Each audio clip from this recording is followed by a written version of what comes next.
La economía es una ciencia decisional cuyas decisiones se basan en los costos y beneficios de estas mismas. Es importante que las decisiones no se vean manipuladas por las emociones humanas. Se tiene que dejar de lado en todo momento lo personal de lo profesional. Explica por qué pasa y proyecta lo que sucede y decide en el proceso. Las decisiones se ven entre mayores costos y menores beneficios. Hay una decisión económica y viceversa. Su campo de estudio es la producción, distribución, comercio y consumo, así como sus temas secundarios, desarrollo, crecimiento, excedentes y cambio. La importancia de su estudio en sociedad radica en buscar el bienestar material y el progreso de sus miembros. Esta, de manera general, no pretende dar recetas exactas, sino proporcionar criterios de aplicación práctica para resolver problemas económicos. Su finalidad más importante es ofrecer solución a los conflictos o disyuntivas al momento de decidir. Entendemos como elementos esenciales al conflicto entre necesidades ilimitadas y recursos limitados, la economía de la escasez, al conflicto entre beneficios a largo o corto plazo y costos a largo o corto plazo, econometría.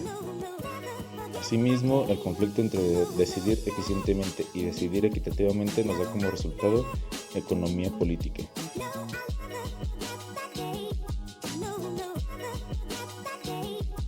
La importancia de su estudio como juristas es saber de dónde proviene la riqueza, qué factores la favorecen y cuáles la impiden, entender qué es el desarrollo y cómo se propicia, así como los principios básicos de microeconomía y macroeconomía, y la importancia de establecer una regulación adecuada para el momento histórico que tiene el nivel de organización humana en el que se desempeña y, de igual manera, entender su entorno y toma de decisiones con fundamento en el conocimiento del mismo.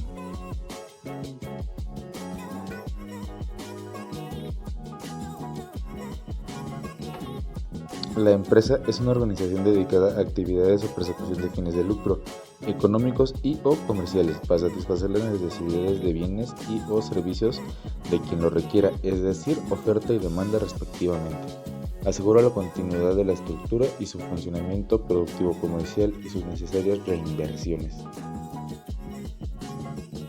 Asimismo, administra un conjunto de recursos humanos, materiales, financieros, tecnológicos, proveedores y clientes. Tan necesario es para la humanidad del tejido social cuya célula fundamental es la familia, como lo es para la humanidad del tejido económico cuya célula fundamental es la empresa. Entonces damos por entendido que una familia como tejido social más una empresa como tejido económico es igual a una humanidad económicamente sana.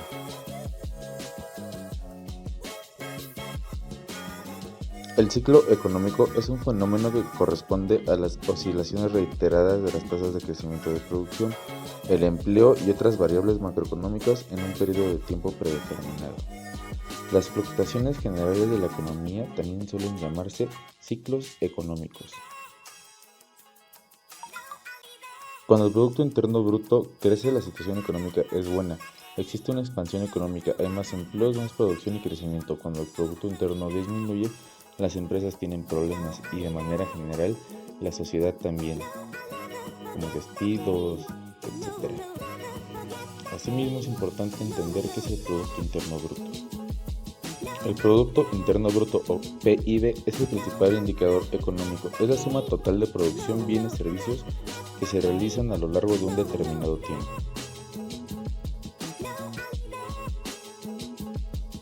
¿Cómo mejorar este indicador? Menos importaciones, más exportaciones y generar empresas. Adquirir menos del extranjero, enviar más al extranjero y generar más empresas que generen más empleos, así como infraestructura. Estas empresas tienen que generar riqueza. Por riqueza nos referimos a la capacidad de producir, no de tener. Lamentablemente, como mexicanos tenemos poca habilidad para distinguir entre riqueza y recursos, lo cual ha conllevado a su explotación excesiva y que estos se agoten rápidamente. Por ejemplo, México y Japón. México genera poca riqueza debido a que sus recursos naturales los vende. Sin embargo, en Japón piensa en cómo generar riqueza en todo momento.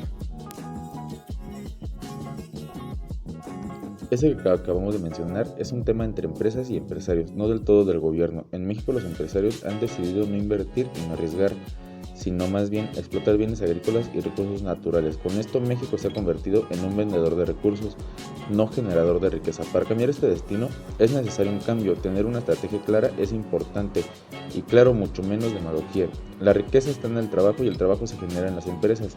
Necesitamos como país y sociedad generar más empresas, necesitamos emprendedores, una educación académica vasta, una nueva generación de micro y macroempresarios dispuestos a transformar nuestro país sin esperar nada del gobierno.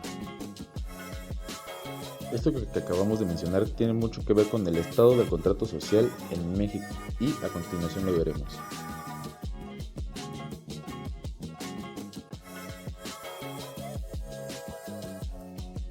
El contrato social es un acuerdo de voluntades en el que se crean derechos y obligaciones. Este es recíproco y pueden ser de facto. Para que exista es necesario un Estado de Derecho. Este Estado de Derecho se refiere a que nadie debe estar por encima de la ley, que nadie está sobre la ley. La ley tiene que ser respetada en todo momento. Dicho esto, nos referimos a que todos en sociedad, tanto gobierno como pueblo, tenemos nuestros respectivos derechos y obligaciones. Por ejemplo, el pueblo, conocer y respetar los derechos fundamentales, pagar impuestos, trabajar por el desarrollo económico y social, etc. En cambio, el gobierno tutelar los derechos fundamentales, infraestructura, oportunidades de desarrollo económico y social, etc.